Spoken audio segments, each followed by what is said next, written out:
Ever feel like there's a secret code to how people act at work? One that nobody ever actually taught you? Well, today we're going to crack it. We're going to pull back the curtain and look at the hidden psychological forces that are really running the show in our professional lives. Let's dive in.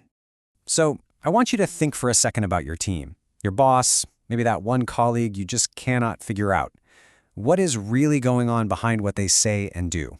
The thing is, we're all trained to listen to the words, but the words, they're often just the surface. The real drivers are way, way deeper. You see, the stuff we actually notice at work, the emails, the comments in meetings, the polite smiles, that's just the tip of the iceberg. Underneath the surface, there's this whole invisible world of motivations, ego, insecurity, and maybe the biggest one of all, fear. And that invisible part, that's what's truly running the show. So how do we start to see what's invisible? Well, it all begins with understanding the first unwritten rule of pretty much any social situation, and that definitely includes the office. The philosopher Nietzsche had a really powerful insight on this. Everyone, and I mean everyone, is wearing a kind of mask. Now, this professional mask isn't really about being fake or deceptive. It's a defense mechanism. It's that polite, super capable, and agreeable version of ourselves that we build to feel safe and accepted by our coworkers and our boss. We're all basically actors in a play, just hoping our performance is good enough to keep our spot. So how can you see behind someone's mask? You've got to watch for the cracks. You watch for the tension.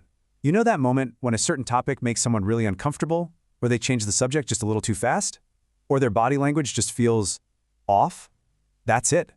That's the moment the mask slips, and you get a little glimpse of the real person underneath. All right, let's put this into practice. We can use these ideas to finally understand some of the most common and most difficult people we run into at work. Let's start with a classic. Oh yeah, we've all been there. The micromanager.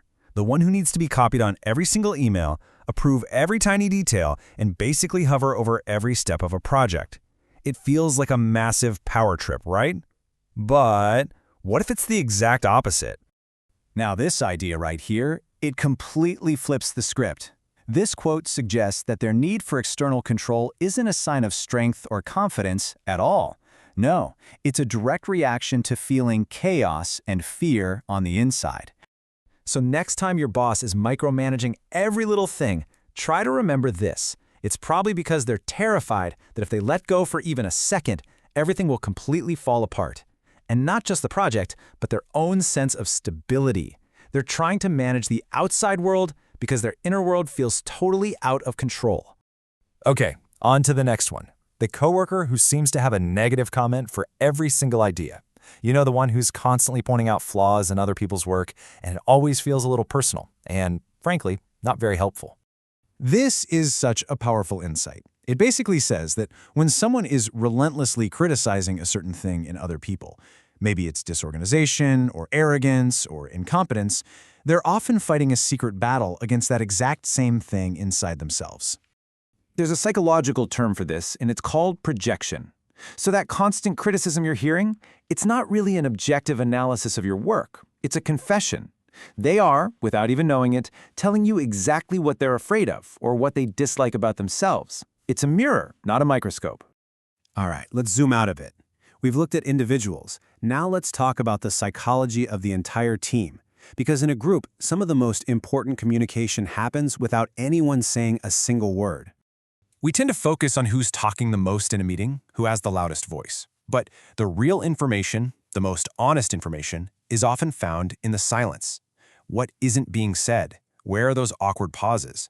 Silence can mean fear, confusion, or a deep disagreement that no one wants to voice. Honestly, it's often louder than speech. Just think about it. When the boss asks if there are any questions and all you hear is crickets, that doesn't automatically mean everyone gets it and is on board. It could mean people are too afraid to admit they're confused or that the topic is just way too sensitive to touch. Learning to read the silence is one of the most important skills for understanding what's really going on with your team. And this leads us to a really crucial question about teamwork. All that loud, high-energy brainstorming, is that always a sign of a great, healthy team?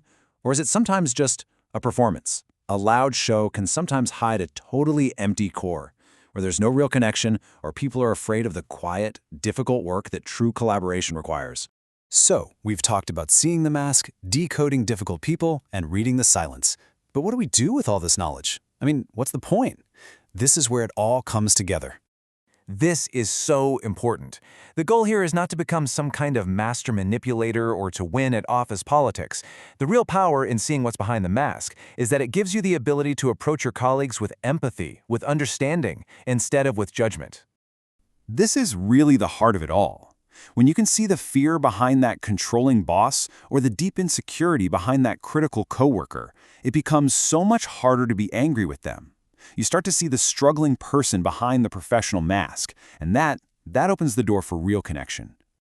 So here's how you can actually start doing this. It's a pretty simple 3-step approach. First, observe the patterns over time, not just one single action. Second, when you see a difficult behavior, get curious. Ask yourself, what might they be afraid of right now, instead of why are they being so annoying? And finally, make a conscious choice to lead with understanding, not judgment. Look, this isn't just some abstract theory. This is a practical tool you can use your very next day of work. So I'll leave you with this question. Think about your office. Is there a colleague, a boss, or maybe a whole team dynamic that you've been struggling with? Who will you choose to look at with this new lens tomorrow, choosing to see the person behind the performance?